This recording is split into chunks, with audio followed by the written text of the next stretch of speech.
God's greatest miracles in the Bible. Elijah's fireball from heaven. The people of Israel had turned away from God. They worshipped a false god named Baal, believing he controlled the rain and harvest.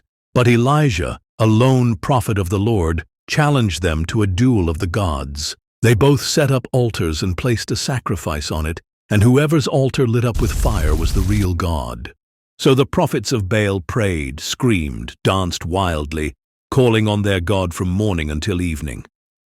Then Elijah says, "Maybe your God is asleep." Then Elijah stepped forward.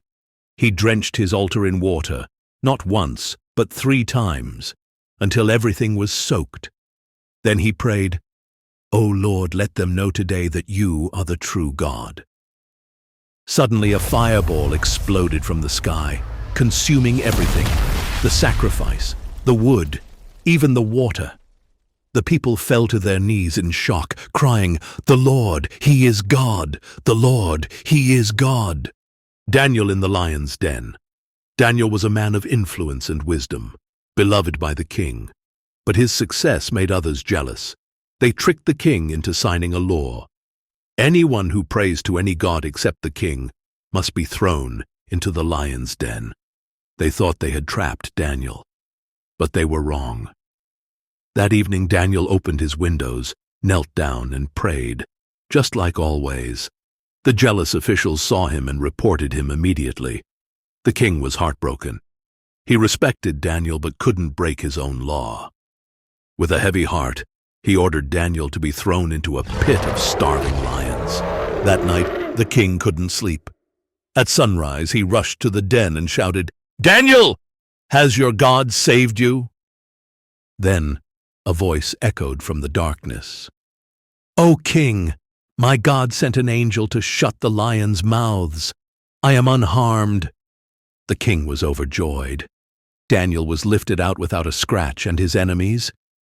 They were thrown in next, and the lions didn't hesitate. The fiery furnace.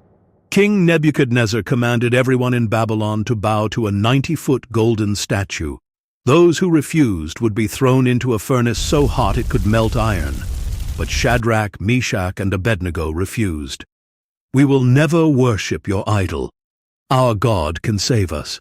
But even if he doesn't, we still won't bow." The king was furious. He ordered the furnace heated 7 times hotter, so hot that the very soldiers throwing them in were burned alive. But as the king looked inside, he gasped, "Wait, didn't we throw 3 men in?"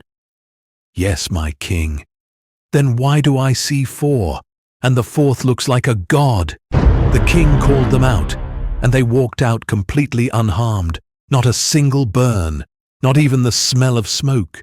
The king fell to his knees and declared, "No God can save like this." The angel that destroyed an entire army overnight. Jerusalem was on the brink of destruction. 185,000 Assyrian soldiers surrounded the city, ready to wipe them out. Their king, Sennacherib, mocked them. "No God can save you now."